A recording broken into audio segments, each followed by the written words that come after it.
मैं कब्र अंधेरी में घबराऊंगा जब तन्हा, इमदाद मेरी करने आ जाना रसूल अल्लाह। तो कराची अब छोड़ने की वजह क्या बनी, लाहौर आप आ गए, इसकी क्या वजह? कराची छोड़ने की यही वजह है कि वहाँ दिल नहीं लगता था और आगे ज़िंदगी कंटिन्यू करनी थी, बच्चों की भी और अपनी भी। तो बस बच्चों ने फिर कहा कि अब बहुत मम्मा 1 साल हो गया है, बस अब रोते रोते, क्योंकि वहाँ ज़्यादातर लोग आते थे। तकरीबन 1 साल में पता नहीं कितने हज़ारों लाखों लोग आए मेरे घर में। मेरा पाकिस्तान की वीडियोस को देखने के लिए चैनल को सब्सक्राइब कीजिए और बेल आइकन को क्लिक करना मत भूलिए ताकि आपको हमारी तमाम आने वाली वीडियोस बआसानी मिल सकें। अस्सलाम वालेकुम नाज़रीन, आप देख रहे हैं मेरा पाकिस्तान और मैं हूं आपका होस्ट हारिस भट्टी। 5 साल कबल पाकिस्तान के मारूफ कवाल नात खान अमजद साबरी को जब कराची में शहीद किया गया तो हर आंख में एक नमदारी था और हर जगह सो का आलम था। किस तरह बेदर्दी के साथ उन पर फायरिंग की गई थी कराची में। और इस वक्त मेरे साथ अमजद भाई की फ़ैमिली मौजूद है, उनके 3 बेटे, उनकी मिसेस, जो कि अब कराची नहीं बल्कि लाहौर में रह रहे हैं। इनसे गुफ्तगू करते हैं और इनसे जानते हैं कि सबसे पहले ये कि अब इन्होंने कराची क्यों छोड़ा और अब लाहौर में आने की वजह क्या थी। और साथ ही साथ आपने रमज़ान मुबारक में देखा कि किस तरह अमजद भाई के जो बेटे बड़े मुजद्दिद, ये अपने वालिद साहब के तर्ज़ अमल पर इनकी लाइफ लेकर चल रहे हैं और माशाल्लाह इनकी आवाज़, इनका सुर, हर चीज़ अपने वालिद साहब की तरह मिलती है। अस्सलाम वालेकुम भाई को। वालेकुम अस्सलाम। मुजद्दिद कैसे हैं आप? करम लगा, आप कैसे हैं? अल्हम्दुलिल्लाह। रमज़ान मुबारक गुज़रा और हर जानिब आपको जब देखा गया दोबारा ट्रांसमिशन में, तो एक वही आवाज़ जो आपके वालिद साहब की थी, वही सुर, एक जोश, कैसा महसूस करते हैं कि जब आप लोग आपको कहते हैं कि यार वाकई अमजद साबरी के जो बेटे अपने वालिद साहब के तर्ज़ पर चल रहे हैं? बहुत अच्छा लगता है और लोग जब ये कहते हैं कि इंशाल्लाह नेक्स्ट अमजद साबरी आ गया, बहुत अच्छा लगता है और उनकी इंशाल्लाह इस बात को हम पूरा करके दिखाएंगे जल्दी। बिल्कुल। मुजद्दिद 5 साल कबल जब ये हादसा पेश आया तो उस वक्त आप कहाँ पे थे? क्या क्या क्या मसरूफ़ियत क्या थी आपकी? मैं उस टाइम काफ़ी छोटा था, तब मेरी उम्र 13 साल थी बिल्कुल। और तब उन दिनों मेरा पाँव भी टूटा हुआ था और हम अपने कमरे में बैठे हुए थे तो डैडी निकले थे, हम सब लूडो खेल रहे थे एक साथ ही। तो डैडी एकदम निकले अपनी ट्रांसमिशन में जाने के लिए और कुछ ही लम्हात बाद, कुछ मेरे ख्याल से मैक्सिमम आधा घंटा भी नहीं हुआ था, उसके बाद फिर वो खबर आई और फिर सब एक पाँव के नीचे से ज़मीन निकल गई। और कुछ पता नहीं हुआ कि कौन कहाँ जा रहा है, कौन कहाँ से आ रहा है, कौन कौन घर में है, कुछ समझ नहीं आ रहा था। बिल्कुल। मिसिस से बात करेंगे अमजद भाई की। बहना, 5 साल कबल जब हादसा पेश आया तो क्या भाई को, अमजद भाई को पहले की थ्रेट आती थी या किसी की जानिब से कोई धमकियाँ दी जाती थी कि हम आपको मार देंगे? क्या मसला क्या था? नहीं, ऐसा तो कुछ भी नहीं था, कोई थ्रेड्स नहीं थी, कोई कुछ नहीं था और ऐसा कुछ भी नहीं था। रूटीन से जो लाइफ थी चल रही थी, वो ट्रांसमिशन में आना जाना, अपने प्रोग्राम्स करना, तो ऐसा तो कुछ भी उनकी एक्टिविटीज़ से ज़ाहिर नहीं हुआ था कि भाई इनको कोई थ्रेड्स आती हों या कुछ है, ऐसा कुछ भी नहीं अमजद था। भाई के साथ जब ये हादसा पेश आया तो उसके बाद एक पाकिस्तान में एक अलग ही कैफियत थी, हर जानिब सौ का आलम था। तो उस वक्त आपकी क्या सोच थी कि आप तो ख़ुद परेशान हैं, ख़ुद फैमिली में हर कोई परेशान है, आंखों में आंसू हैं, तो आपके साथ साथ पूरा पाकिस्तान भी रो रहा था उस वक्त उनकी आंखों में। तो उस वक्त क्या सोचा कि मेरे खावन को अल्लाह ने इतनी इज़्ज़त दी है कि हर जानिब लोग उनका जिक्र कर रहे हैं? उस वक्त तो खैर मैं किसी सोचने की कैफियत में ही नहीं थी। मैं जब मुझे होश आई तो तकरीबन 1 साल गुज़र चुका था। उस वक्त मुझे एहसास हुआ कि ये कुछ हो गया है।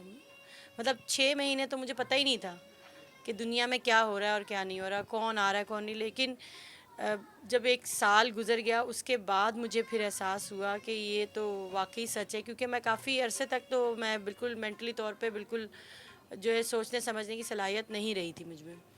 मैं 1 साल पूरा मुझे जो है नहीं पता चलता था कि क्या हुआ और क्या नहीं, समझ नहीं आती थी बस। तो कराची अब छोड़ने की वजह क्या बनी, लाहौर आप आ गए, इसकी क्या वजह? कराची छोड़ने की यही वजह है कि वहाँ दिल नहीं लगता था और आगे ज़िंदगी कंटिन्यू करनी थी, बच्चों की भी और अपनी भी। तो बस बच्चों ने फिर कहा कि अब बहुत मम्मा 1 साल हो गया है, बस अब रोते रोते, क्योंकि वहाँ ज़्यादातर लोग आते थे। तकरीबन 1 साल में पता नहीं कितने हज़ारों लाखों लोग आए मेरे घर में। तो वही सुबह जो शुरू होते थे, वही पहले दिन से जो हुआ, कैसे हुआ, किस तरह हुआ, क्या किया, अब आप 10 मिनट पहले एक आदमी बैठा है मेरे पास, लेडीज़ आके बैठी हैं, उनको पूरी सुनाई, रोना रोना धोना, मतलब पूरा यानी कि वो साल चीज़ मेरा रिपीट ऐसे रहा, होती रहती रिपीट थी वहाँ होती पे। रही। तो उससे जो ट्रामा था उससे ना मैं निकल सक रही थी ना बच्चे। तो बस वो फिर मेरी बेटी एक वो बहुत ज़्यादा सेंसिटिव है और अटैच भी थी डैडी के साथ बहुत ज़्यादा अपने। तो उसने एक दिन मुझे यूँ कहा कि मम्मा अब क्या हमारी ज़िंदगी ऐसे ही गुजरेगी रोते रोते, और हम जब भूलते हैं 2-3 दिन होता है, हमें ऐसा होता है कि चलो ठीक है अब रूटीन पे आ रहे हैं हम, और फिर कोई आता है फिर आपको भी रुलाता है, हमें भी रुलाता है, तो ये सारी बातें बार बार रिपीट होती हैं। तो इससे जो है ना हमें समझ नहीं आ रहा कि आगे क्या होगा हमारा। तो बस वही समझ लें कि एक लम्हा था जिसमें मैंने ये सोचा नहीं, बस इन सब चीज़ों को यहीं स्टॉप होना चाहिए, आगे बच्चों को कंटिन्यू करना है, उनको अपनी लाइफ लेके जानी है आगे। तो उनकी खातिर फिर मैंने सब चीज़ें वहाँ पर छोड़ी। मैं अभी भी जाती हूँ कराची, तो मैं वहाँ 10 दिन से ज़्यादा नहीं रह सकती हूँ। 10 दिन के बाद मुझे घबराहट शुरू हो जाती है मुझे, क्योंकि एक पूरी ज़िंदगी गुजारी है मैंने अपनी, शादी के बाद की, शादी से पहले भी, अब बचपना सारा वहीं गुजारा है मैंने। लेकिन ये इतनी बड़ी जो ये इंसिडेंट हुआ, उसके बाद तो मुमकिन नहीं है वहाँ रहना। अमजद भाई को अल्लाह ने बहुत इज़्ज़त दी थी और बेशक। लोग उनको ये भी कहते थे कि आप अपना घर चेंज कर लें या लोकेशन चेंज कर लें। तो आपने कभी नहीं कहा था कि अब तो मतलब कि वही पुराना घर जहाँ पे शुरू से रहे, और अल्लाह ने इतनी इज़्ज़त भी दे दी उसके बावजूद घर नहीं चेंज किया, उसकी वजह क्या थी? एक ही जगह पे रहना, मोहल्ला वही रखना? असल में मैं तो कहती थी उनको, अच्छा। बच्चे भी कहने लगे थे कि डैडी कहीं और चलते हैं कहीं और, बिल्कुल। लेकिन वो कहते थे कि ये मेरा जो है ना, वो कहते हैं रूट्स, बिल्कुल। तो वहाँ उनकी रूट्स थी। तो फिर वो ये एक मिसाल उन्होंने दी कि एक दरख्त को अगर आप जो है उसकी जड़ें निकाल के किसी और जगह प्लांट करते हैं, बिल्कुल। तो बहुत कम दरख्त फलते हैं और बहुत ऐसा ही। ज़्यादातर दरख्त जो है मुरझा जाते हैं, ख़राब हो जाते हैं। बिल्कुल। तो फिर वो ये कि वो पूरा एक उनका वहाँ लाइफ गुजरी उनकी, वहीं से स्टार्ट लिया उन्होंने, उनके फादर ने, मतलब वो एक जगह थी वो नहीं छोड़ना चाहते थे, उनका ट्रेडमार्क बन चुका था वो। बिल्कुल। बहसीत इंसान लोगों को तो पता था वो कैसे थे, लेकिन फैमिली के साथ वो कैसे थे अमजद भाई? फैमिली के साथ आपको शायद स्क्रीन पे लगता हो कि वो ज़रा स्ट्रिक्ट से होंगे या कुछ है, लेकिन फैमिली के साथ वो ऐसे थे जैसे नहीं, हमें तो बच्चों की मुझे कभी तरह। स्ट्रिक्ट नज़र नहीं आए थे। मैं बच्चों उनका एक की तरह प्रोग्राम थे देख रहा था बिल्कुल। उमर शरीफ भाई के साथ ARY पे। हाँ हाँ हाँ। उमर शरीफ भाई उनकी कॉपी कर रहे थे तो लग नहीं रहा था कि स्ट्रिक्ट इंसान है। नहीं नहीं नहीं, वो माशाल्लाह बहुत जॉली थे। बिल्कुल। जिस दिन घर में होते थे समझ लें कि उस दिन बच्चों की ईद होती थी, माशाल्लाह। और उन्होंने गेम्स, बहुत तरह के गेम्स ख़रीदे हुए थे, और जैसे वो होता है ना आप लोग सांप सीढ़ी वगैरह बिल्कुल, खेलते हैं, वो बिल्कुल, उन्होंने बिल्कुल। पूरी स्पेशल बनवाई थी, पूरे एक रूम जितनी। बिल्कुल। और उसके अलावा भी काफ़ी सारे गेम्स उन्होंने इसी तरह पेनाफेलिक्स पे बनाए हुए थे। और जब वो घर में होते थे तो बस वो यही होता था कि एक गेम शुरू हुआ है और दूसरा तीसरा, बच्चों को, अपने बच्चे भी साथ में, भाई के बच्चे भी सारे, तो माशाल्लाह कोई 12-13 बच्चे मिलके शोर मचाते थे और पूरी बिल्डिंग जो है सर पे उठाई होती थी उन्होंने। तो अमजद भाई के जो मोहल्लेदार थे, क्योंकि यहाँ पर हम आमतौर पर ये होता है कि अगर मोहल्ले में कोई आपका कोई जानने वाला या कोई भी मशहूर हो जाए, लोग उसको जाने, तो मोहल्ले में ना आपके घर में एक रौनक लगी रहती है। तो ऐसा ही होता था कि मोहल्लेदार कभी कोई आ रहा है, कभी कोई आ रहा है अमजद भाई को मिलने, जब उनको एक शोहरत मिल गई थी। बिल्कुल बिल्कुल, वो तो ऐसे थे कि घर से निकलते थे ना, बाहर कोई बच्चा क्रिकेट खेल रहा होता था ना, उसके अच्छा। साथ भी क्रिकेट खेलना शुरू कर देते थे। अच्छा। रौनक तो वो खुद ही थे, चलते फिरते सब जगह वो रौनक ही रौनक थे वो। अमजद तो भाई की अब कोई ज़्यादातर जब जाती हूँ तो वहाँ ज़्यादातर यही सुनने को मिलता है कि अमजद नहीं रहा तो पूरे लियाकताबाद में जो है रौनक ख़त्म हो गई है। अमजद भाई को जिनकी जानिब जिन्होंने टारगेट क्लिक किया था वो गिरफ्तार हो गए हुए हैं मुलजिम? गिरफ़्तार भी हो गए हैं, उनको सज़ाएँ भी हो गई हैं, और आर्मी कोर्ट से भी उनको सज़ा हो गई है, लेकिन क्या अल्लाह को आप क्या पता है। समझती हैं कि वजह क्या थी? हसद था या सिर्फ कोई कोई कहते हैं, जिस तरह मुझे पता चला कोई वो बात मारने है, वाले को पता होगा वजह, हमें तो कुछ नहीं पता, हमारे लिए तो क्योंकि वो वो जिस बिल्कुल तरह एक बता फरिश्ते रही हैं, जैसे इंसान जिस थे। तरह बता रहे हैं कि मोहल्ले में तो कभी यानी कि लोग इंतजार करते थे कि अमजद भाई का आ गए, तो दुश्मन तो किसी लड़ाई तो हो नहीं सकती थी किसी नहीं, के मैं साथ। यही तो कह रही हूँ कि वो वही बता सकते हैं जिनकी दुश्मनी थी उनसे, हम बिल्कुल। वैसे तो दुश्मन बनाने वाले इंसान ही नहीं थे, उनके तो हर तरफ दोस्त ही दोस्त थे। आप देखें ना उनकी नमाज जनाजा, बहुत बड़े, बहुत ठीक है बड़े, ना, बहुत बड़ा नहीं। वो आप देखें कि मेरे कितने जानने वाले मेरे, उन्होंने मुझे बताया कि हम लोग तो जो है शाहराह फैसल से हमें गाड़ियाँ आगे आ नहीं सक रहे थे, हम लिफ्ट लेते लेते पहुँचे, एक साइड पे अपनी गाड़ियाँ पार्क करके हम नमाज जनाजा में शरीक हुए हैं। तो आप अंदाज़ा लगा सकते हैं वीडियोस वगैरह देख के कि उसमें आपको इतना क्राउड देख के लगता है कि वो उनका कोई दुश्मन हो सकता है। नहीं हो तो सकता। ये तो हसद रखने वाले को ही पता होगा कि क्या दुश्मनी थी उसकी।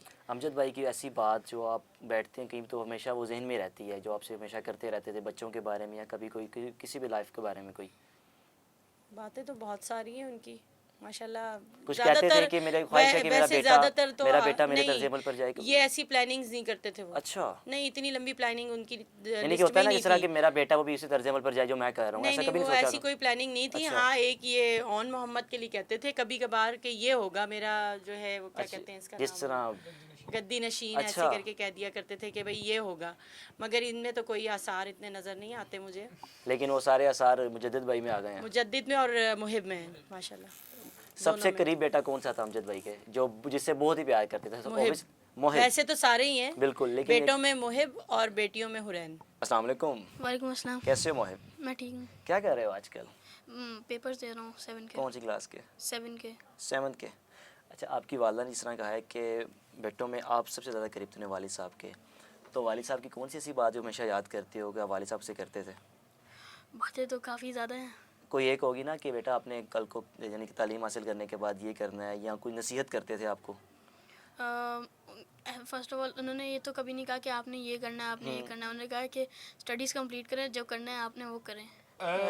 सबसे गुंबद वाले